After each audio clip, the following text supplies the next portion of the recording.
Hi everyone, my name is Lorelei Tang, and I'm going to be leading this HOTH workshop called Introduction to Databases.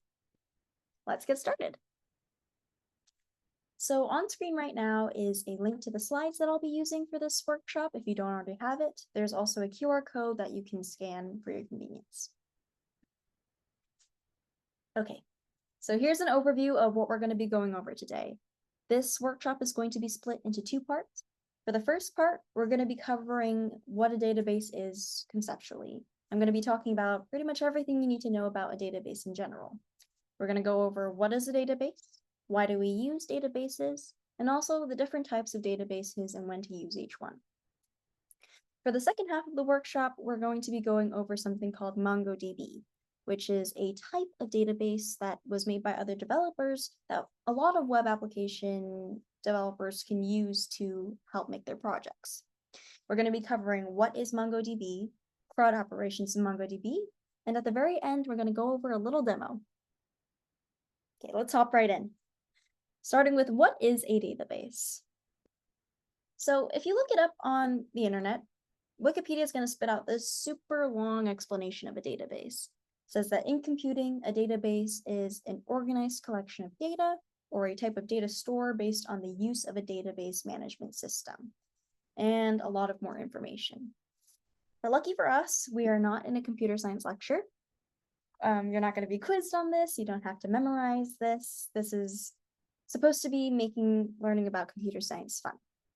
So let's make it more fun.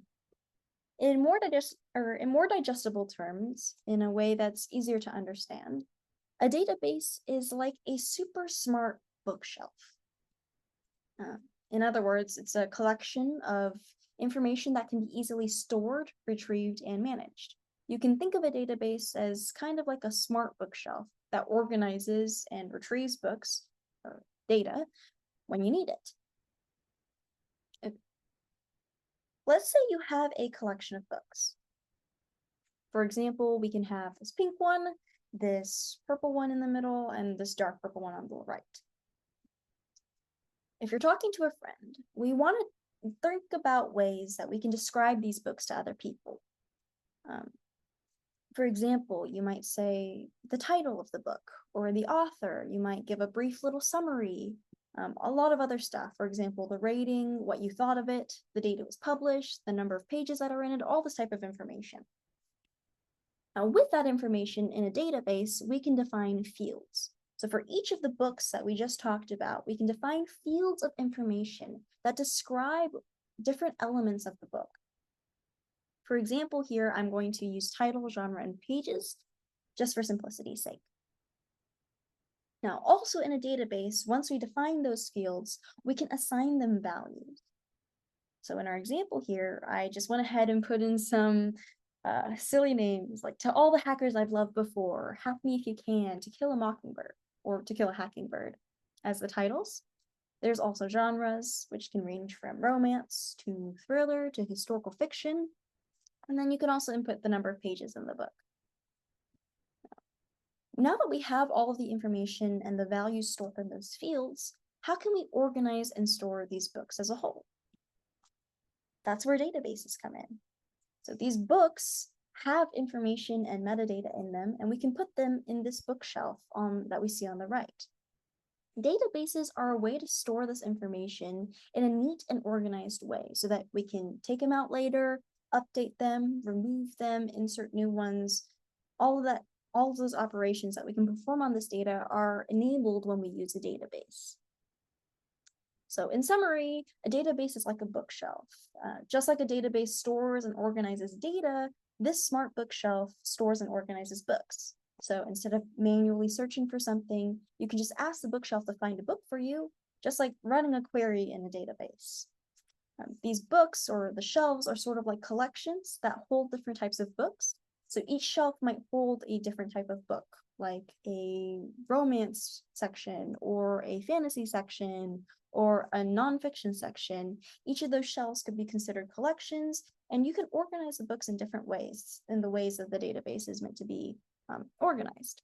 And then each of the books has, title, genre, author, all that information and the metadata that's stored within the books that we can organize using fields and values.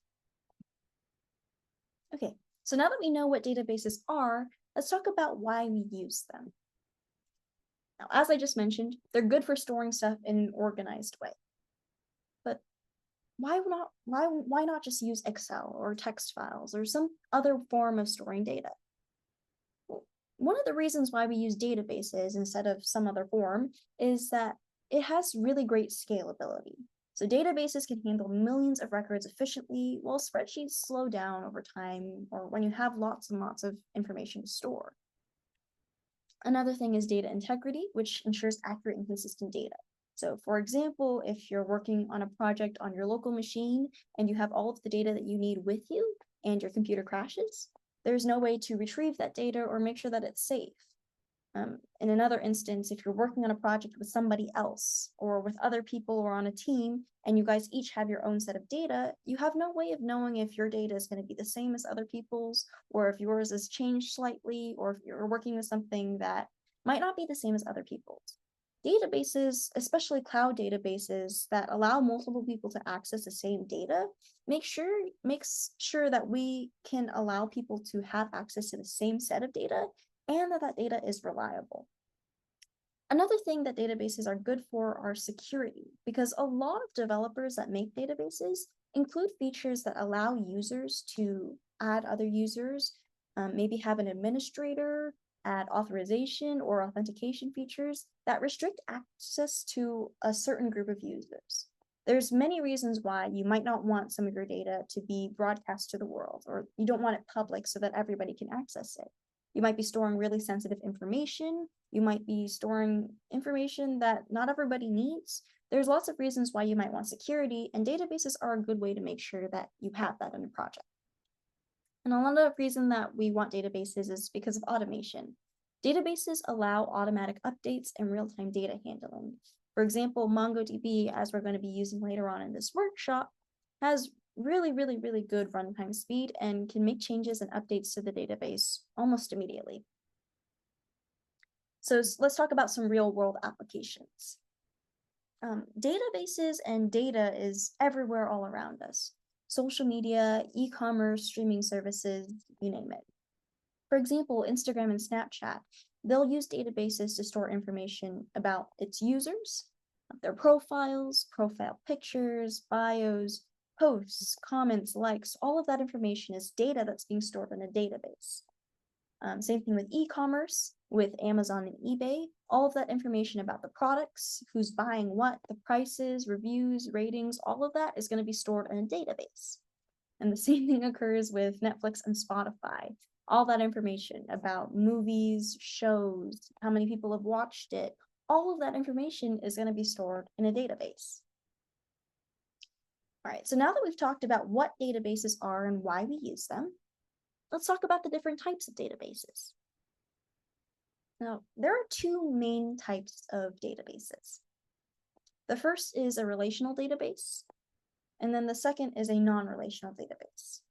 So relational databases are going to be using something called SQL, whereas non-relational databases typically don't. We call them no SQL databases. So what does SQL stand for? Structured Query Language. Now, this is a language that's being used to manage data, especially in relational databases. So relational databases are going to be using tables with rows and columns to store data. They're structured and schema-based, and as I mentioned, they're going to use that SQL language to retrieve data. They're also best for applications that need strict organization because they are going to have those preset schemas. For example, a relational database might look something like this. As you can see, we have a table up here. There's going to be multiple different columns and multiple different rows storing that information. For example, we have a column for IDs, a column for titles, a column for genre, a column for pages. And every single object that you're going to add to that database is going to have one of those. For example, the very first option, its ID is 1, the title is To All the Hackers I've Loved Before, the genre is romance, and the pages are 384. And that repeats for every element in that database. Now, non-relational databases, on the other hand, or NoSQL databases, are going to be a lot more flexible.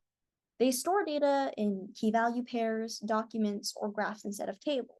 Now, for MongoDB, which we'll be using later, it stores information in things called clusters and collections. As I mentioned, non-relational databases are a lot more flexible. The documents don't need to follow a strict format. That means that this is going to scale very easily across lots of different servers, for example, Express, and they're really great for modern web apps and big data. Now, unlike the table that we saw for relational databases, non-relational databases are going to look a little bit more like this, where everything is a lot more individual. For this collection specifically, it's the same information as before, but stored in a different way. This very first one, all of that information is packed together in one element. It's going to have the ID, title, genre, and pages right there. And each of those is going to be independent of itself, not stored in that table format that we saw earlier with the relational databases. Okay, so as a summary between relational and non-relational databases, relational databases are going to have SQL databases, that language, whereas non-relational are going to have no SQL databases. Relational databases are structured, whereas non-relational is more flexible. And if you're an analogy type of person, you can think of relational databases as more of a rigid filing cabinet, something that has defined folders, those defined schemas beforehand, where you have to figure out which features and which fields you want to define before you make the database. Whereas non-relational is more like a backpack. You can toss in whatever you need, take it out whenever, edit it, really make it how you need it to fit. All right, that was a lot, but now we're going to switch over to MongoDB. As a quick brain break, I have a little animal here on the side, and this is actually a mongoose. As a side note, I didn't know what this was until a few days ago. Honestly, I thought a mongoose looked like this.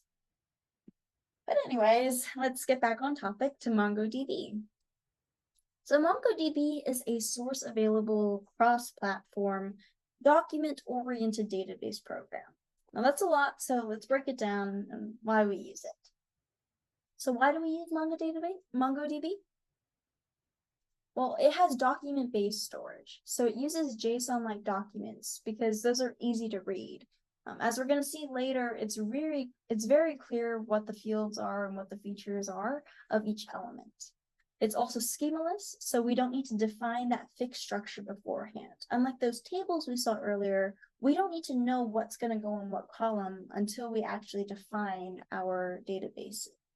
And then scalability, MongoDB can handle massive amounts of data across multiple servers, as we're going to see, and it also has fast development. As I mentioned earlier, it's going to make those changes to the database very, very quickly. Wow, they should sponsor me. I'm just kidding. Fun fact, MongoDB was derived from the word humongous to represent the idea of supporting large amounts of data. And so I put a little Among Us character, because Among Us, humongous. Anyways, so last thing before the demo. CRUD. And I promise it's more than just an exclamation. It's actually really, really useful when we're talking about databases. So CRUD stands for create, read, update, and delete. So CRUD operations in MongoDB specifically are JavaScript-like commands that help us perform important operations on the information that we store in databases. I'm going to go through a couple examples of how you might implement each one of those.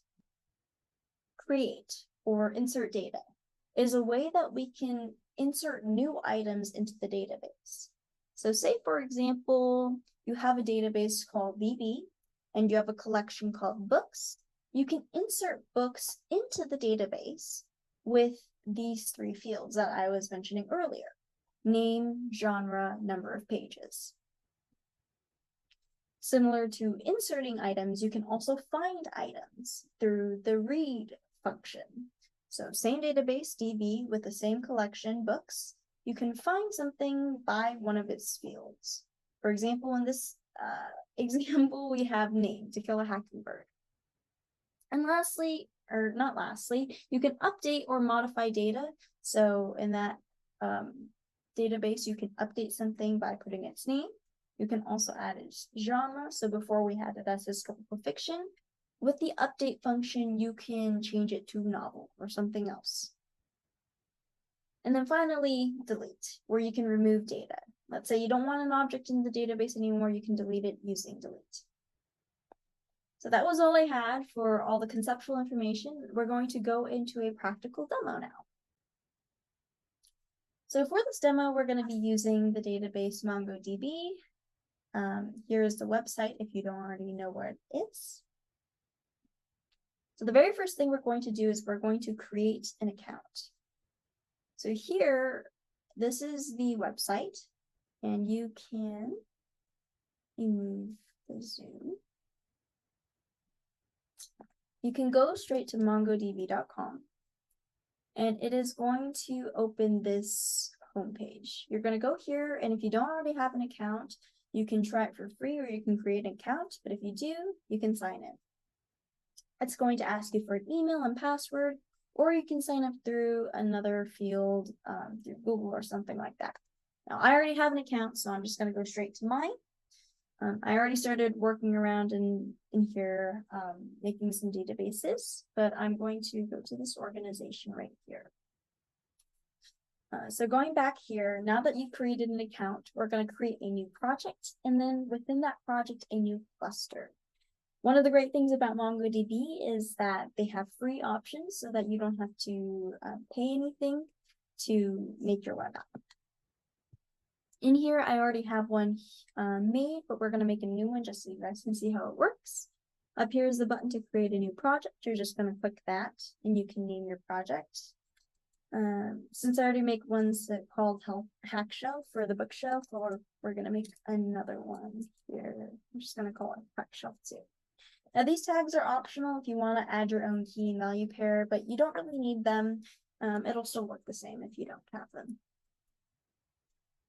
Here, it's going to ask you to add members and set permissions. So if you're working on a database with other people or other people in a group for a project, this is where you can add those people. But I'm working alone, so I'm just going to create project. And there we go. We have our new project. So in this project, we're going to create a cluster doing this. You're going to click the free option unless you want to make the jump and pay for the extra features, but you don't have to. Here, we're going to put a cluster. You can name it whatever you want. I'm just going to call it books. And all this information here, you can leave as is. You're going to create the deployment. It's asking me to verify. Just do that really quick. And there we go. So deploying can actually take a really long time. So while it's deploying, I'm going to talk about some of the other stuff that's appearing on the screen. Here it's going to ask you to add your IP address. That's because, as I was talking about earlier, MongoDB has authentication access that helps with security. So there's an option to add certain IP addresses that can access the database, so not everybody has access to it. And also you can create database users. So for here, I'm just going to make this admin, and I'm going to make the password hack is awesome. But you can make it whatever you want as long as you can remember it, and make sure to copy that password because you're going to need it later. And save it somewhere safe. I'll remember this, but you should probably save your password somewhere safe. And then you're going to create the database user. Okay, so I'm just going to close out of this so that we can see what just happened. So the cluster is now being created, and this is going to take a while, but we've created a cluster, we've created a project, and we've also created a user that can log in and access this database. Now I'll go back to the slides over here. Here are some images of what we just went over. Okay, so now how do we connect this database to one of our projects? Now, depending on your tech stack, this is going to be a little different. I tend to use MERN, which is Mongo, Express, React, and Node. I'm going to show that over here. I've already set it up, but I also put some steps into the slides. Actually, I'll just go over to that now. You're just going to create a folder in your, wherever you're making the project. You're going to make a folder called backend. You're going to go into that backend folder, and you're just going to initialize and install a lot of dependencies and packages. That's what this is going to do. And then steps 5 and 6 are going to create new files called index.js and an env file. I also included the demo on the GitHub, so you can access the codes yourself. But I also included a screenshot of what the packages should look like. You can just copy and paste this code right in if you're just trying to see how it works.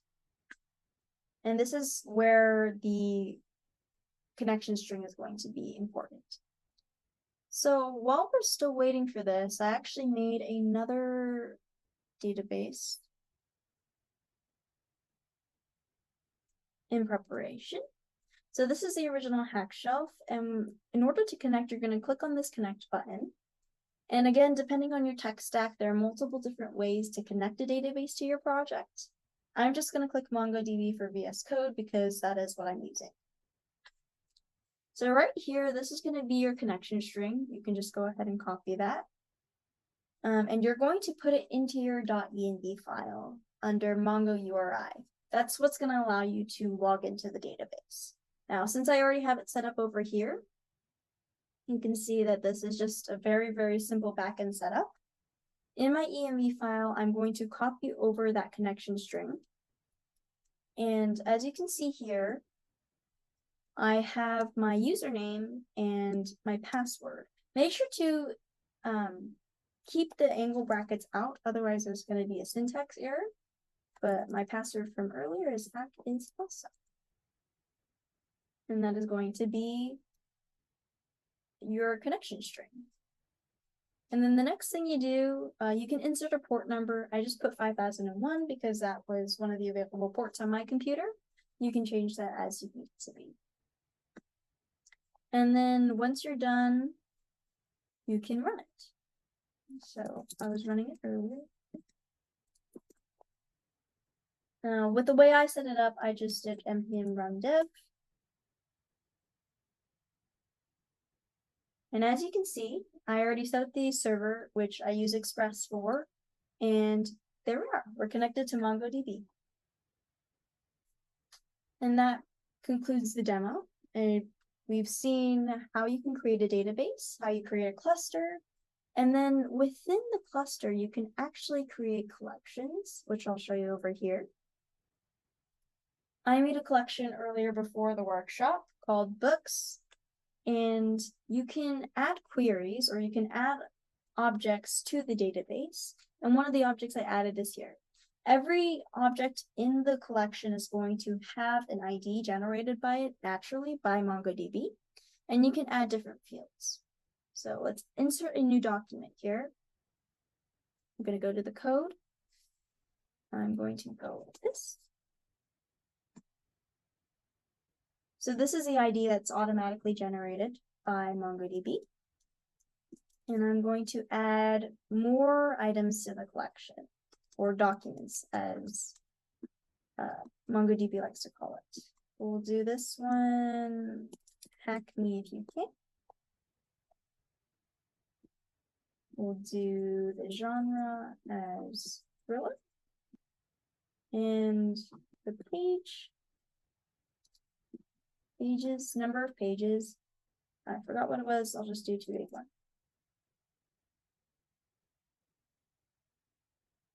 Just comma there. Let me move this so I can see. Insert. And there you go. You've just made a new document. Now, as I was mentioning before with CRUD operations, there are multiple ways to do that once you have front end developed, but I just wanted to show you guys what the objects will look like once they've been added into the database. It's a very straightforward process, and it's very, very cool. And again, here are some examples of queries that I have from another project that you can take a look at. So before we finish off, I want to give you guys some additional tools. For example, Postman is a database API testing tool. So let's say you don't have the front end developed yet, or you want to see if your database works or if it has any bugs in it. Postman is a great external developer tool that you can use that has all the CRUD operations in there. So create, delete, update, get, or read. All of them are going to be in Postman, and you can just create and add any objects that you want to a database, and it'll help you see what's going on in there. And as always, there's always the MongoDB official documentation. That's going to allow you to see whatever documentation Mongo has if you're working with a different tech stack or if you're running into bugs. Obviously, there's going to be tons and tons of resources online that you can refer to as well. So that concludes our workshop on databases, and I wish the rest of you good luck hacking and have a great hack on the hill. See you.